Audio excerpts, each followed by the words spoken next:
Hey, Bob here. Welcome back to the show, episode 349. So in today's episode, I want to challenge a very commonly taught practice that I see many people in our profession doing, and it's posting on their public social media when they get paid in their business.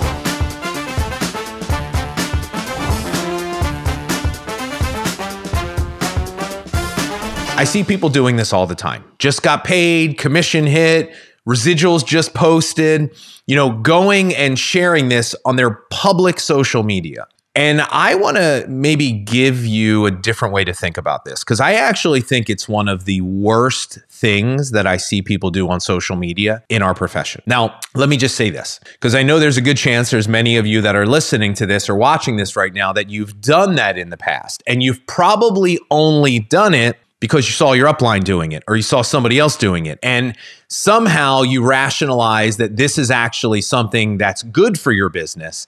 And so today I'm going to give you two really important reasons why I think it is really bad for your business. But before I get into the details, I also just want to say this. So I feel like one of the most important things that we do in our company and what we teach with Love, Serve, Grow is really look at a lot of these common practices that people have been doing for so long in our profession and challenge them and ask the question, are these things that we actually should be doing in the world today? Are they good for our business, our company, and the profession as a whole? And I can say with absolute certainty, this practice is bad across the board. It's bad for your business, it's bad for your company, and it's bad for the long-term longevity and sustainability of our profession as a whole. So let me kind of share with you why.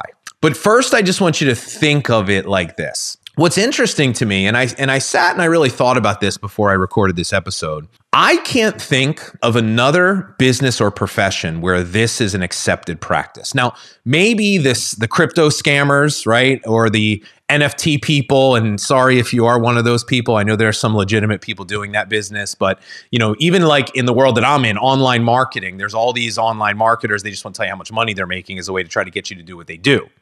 But there's no other profession in the world that does that, right? Like, could you imagine seeing on your CPA, your attorney, or your real estate agent's social media? Could you imagine them posting, just got a huge commission check today, right? Have you ever seen a financial advisor or an insurance agent post on the 15th of the month, residuals just hit, yeah, baby, let's go get it? No, you've never seen that.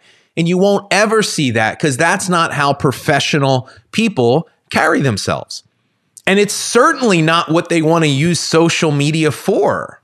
And so I think that there's an important lesson that we can learn from other professions. Now I get it. Some of you are probably thinking, well, Bob, the reason why I do that is, well, number one, we're trying to recruit people, right? So that's different. Well, to that, I would say, I have lots of friends that own insurance agencies and that are sales managers that are trying to recruit agents, whether it's real estate, insurance, or sales reps, and they don't feel the need to do that, right? So I would push back on that. But then the other thing is this. People will say, but Bob, our profession has such a bad rap. Isn't it a good idea to let people know that you are making money? And look, I totally understand it. And I actually do I acknowledge there is a time and a place in the sales process of you sharing what you do with people, where sharing your financial success is actually an appropriate thing to do and a necessary thing to do even with people that are looking for a bigger financial opportunity.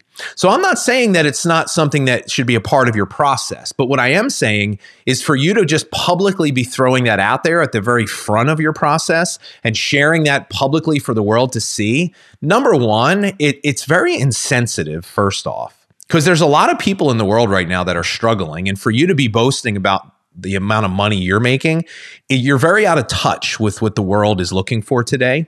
But the other thing is this, is it actually winds up turning people off. I want you to think about the kind of person you wish you could recruit to your business, right? What is a dream team member for you? That perfect kind of leader. I want you to just imagine who that person is. Maybe they're a professional type person. Maybe they're a business owner. Maybe they're just a stay-at-home mom, but they've got a big network and they're just, they're just the kind of people you want. And how do you think those types of people view it when you do that type of thing? I'm going to tell you what happens. It immediately turns them off. So what winds up happening is you start attracting these kind of people that aren't necessarily the committed, successful leaders that we want to build a business with, right? They're people that are just looking for a quick buck. And so why do we do it? Well, I'll tell you why I think we do it. Because we do it because we want to show our team that we're being successful. So we think if we share with our team that we're making money, that will encourage them. Or we do it for other network marketers and social sellers. Let's be honest. We use it whether we realize it or not. A lot of people do it intentionally, but we throw that out there as a way to show other people in this profession that, hey, we're making money over here. If you're struggling, maybe you should come to see us. So I want to give you two shifts in perspective on those two things. Let's start first about the people that are on your team. I want you to think of it like this. Whatever you promote and whatever you focus on in terms of what you share on your social media, what you're doing is you are teaching other people what you consider to be success. And when we think about our team, if they see you sharing, just got paid, just got that commission check, if they see you doing that, you've got to realize that most of them are barely even making money in their business. And so when they see you put a post out there like that, I get it. You're thinking, well, Bob, I'll inspire. But the percentage of people that are inspired by that is so small, right? Your leaders, yes, it's nice for them to know that you're seeing success, but that shouldn't be information that's delivered publicly for the world to see. That should be information that's being delivered inside of private conversations and smaller leadership groups. When the average person on your team sees that, it doesn't inspire them. It actually makes them feel more discouraged, because they're not making money, and it's a constant reminder that other people are. So now you just give them more reasons to doubt themselves. And then, but the other side of it is this: there's a lot of people on your team that aren't even doing it for the money. So when they see you talking about that, what happens is it makes them feel disconnected to you as a leader. Now, once again, there's a time and a place for all this. But when I look at a lot of your social medias, it's all I see. You're talking about the financial opportunity in this and make money and how much this, 7 figures. And not only is it not necessary, it's actually a straight up violation of the Federal Trade Commission's guidelines on how we are supposed to sell and market. And it's a violation of almost every single company's policies and procedures. You are not allowed to make income claims on content. You're not allowed to talk about making money. You're not allowed to insinuate that if you do this, you can make this. It's against the law. And there have been companies that have been shut down. There have been people that have lost businesses. And so if for no other reason, for the longevity of your business, your company, and the sustainability of our profession, we need to be better. You do not have to do this to be successful. A lot of my clients, I had one client in particular where I was on a coaching call with her, and she was sharing with me how she said, Bob, a lot of my girls, they grew real fast and we had all this momentum, and then it stopped.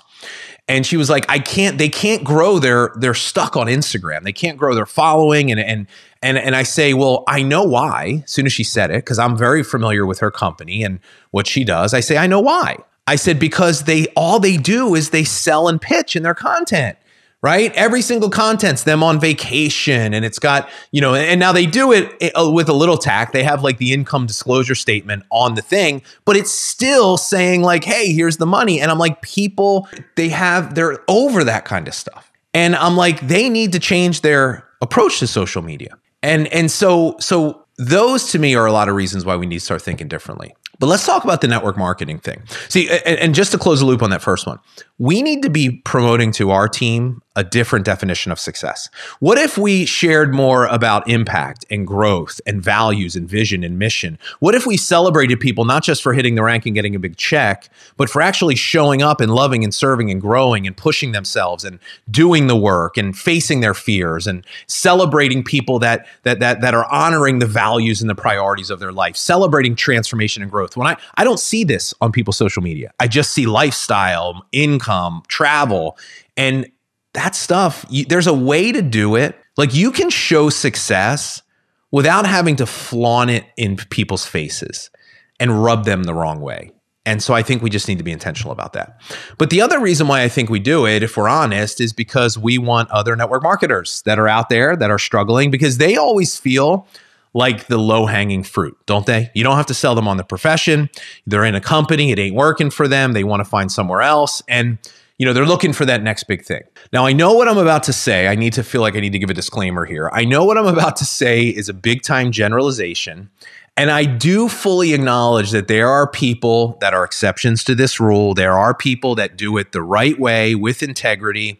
And there are also plenty of examples of people that just left a company with integrity because it wasn't for them. They found another home that was for them. And they have leaders that come to their business, but they don't outright go out and target them. It just happens because of the way they show up in the world. And I don't have a problem with that. Here's what I have a problem with. The people that are in our profession that their primary recruiting and marketing strategy are trying to poach other people from other businesses and teams. And look, I know that's probably not any of you, because you wouldn't be following me if that was, but I'm gonna just say it.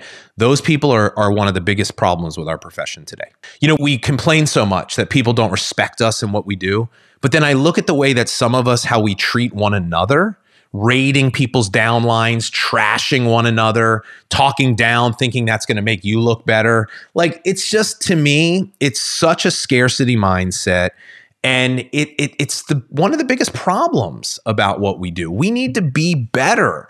And so what I would like to open your eyes to is this. The opportunity that you have to recruit and grow your team is 10 times bigger, more than 10 times bigger, with people that have never done anything like this before. People outside of this profession, it's such a bigger opportunity for you. Now, here's your job.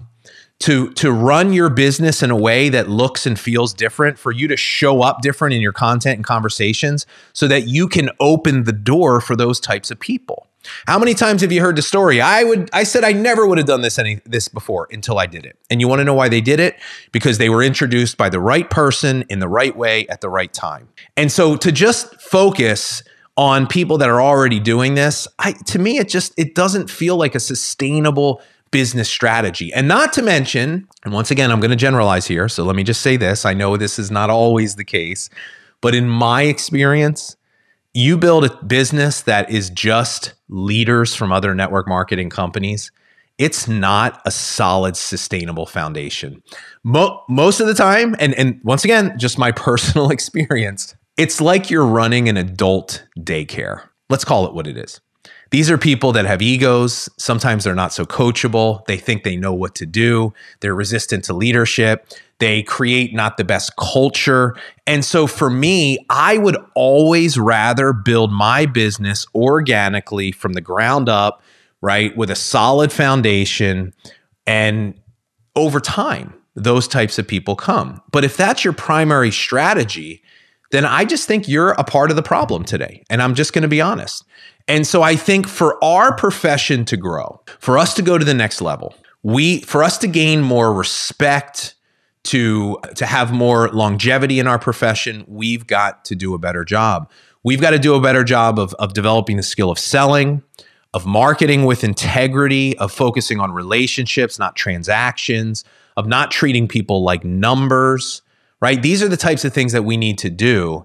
And it starts with the way that you show up online. I'll give you a general rule of thumb just in closing here. If you're ever going to post something on your social media and the only purpose of that post is to try to sell or recruit somebody, 10 out of 10 times you should delete that post. Your business, your company, and our profession as a whole will be so far better served long-term if that's the philosophy that you adopted. So once again, I just want to give you a different way to think about a commonly held and accepted practice. That's part of what we do to transform this profession, is to get people thinking, how would Love, Serve, Grow do it? And so this is just one example. So anyway, thank you for being here. Hope you got some value out of today's show. As always, I'll see you soon on the next episode.